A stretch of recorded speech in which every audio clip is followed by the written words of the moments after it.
Glad to be starting off the day with you. I'm Tim Pham. And I'm Channing Curtis. Well, it was a chilly start to the day, My that's goodness, for sure. had a frosty windshield. I was just about to say, I know I did too. So meteorologist Thomas Patrick is not only getting us ready to head out the door this morning, but also getting us prepared for the day ahead. So Thomas, it's going to warm up though eventually, right? Yeah, and it's all thanks to the sunshine that is out there. If your car's parked outside, it probably got the frost through the overnight hours, but if it's in that direct sunlight already, it should start to melt away pretty quickly. Now, if you're under the shade of a tree, you might have to do a little windshield scraping just for the next couple hours here.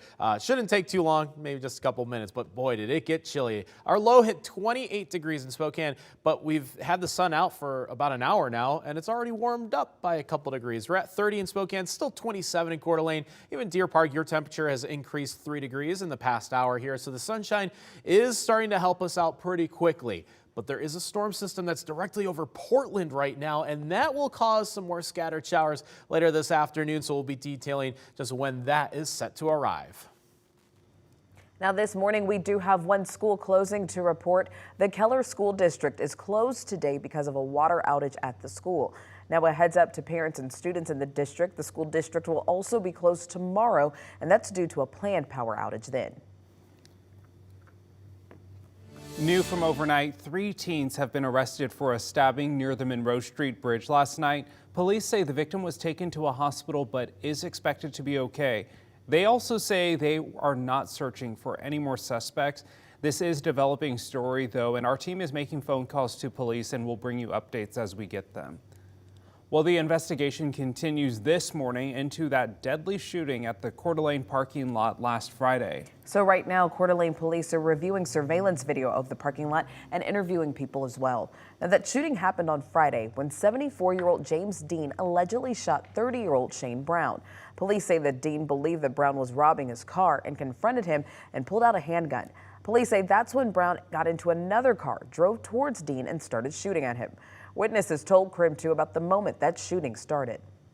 I heard what sounded like just a bunch of commotion and then super loud shots, like a gun or fireworks, and louder than I've ever heard before. And immediately I just turned back around and just ran towards my car and ducked in front of it because I didn't know what was going on at that point.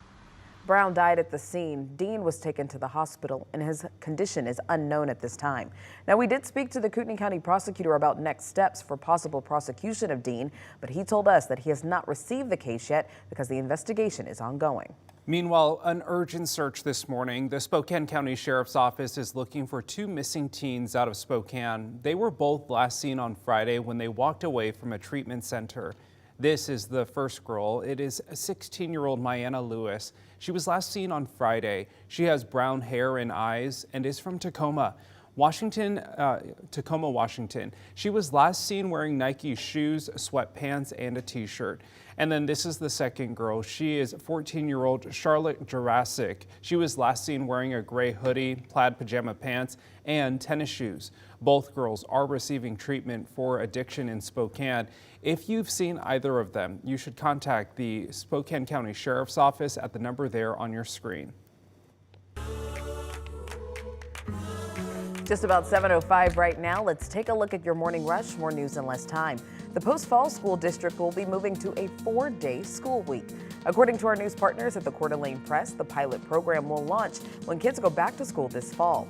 About 80 schools in Idaho already use the 4-day week. Those schools report that kids get in less trouble and miss school less as well. Parents will be surveyed in the spring of next year to see if they would like to continue the program. Well, this morning operations are suspended at the Galena Mines in Wallace, Idaho, as yesterday a miner was killed by a falling rock. Authorities say this happened during routine operations. Now, according to our news partners at the Shoshone News Press, the mine has not had a fatality since 2010, and this is the first mining-related death in Shoshone County as a whole since 2014. Officials there say that they are working with the Mine Safety and Health Administration to investigate what went wrong. Well, take a look at this video. The U.S. Coast Guard released this new video from over the weekend that shows an Astoria aircrew rescuing a stranded surfer. Now, this all happened at Short Beach in Oregon. They say the surfer was swept out by the water on Saturday and got stuck on the rocks. Well, today, washed out crews are closing lanes along US 195 near Pullman. The closure started just a few minutes ago and will reopen around 4 this afternoon. The roads will be reduced to a single lane going both directions, so WashDOT is warning drivers to expect delays. Now, during this time, crews will be replacing sensors at the weigh-in motion site. That will allow commercial trucks to get weighed without having to stop. And a former Liberty Lake police officer is now facing felony charges for tampering with witnesses. According to the Liberty Lake Police, last August, Officer Michael Mariquin and his partner responded to a call of a possible assault and burglary.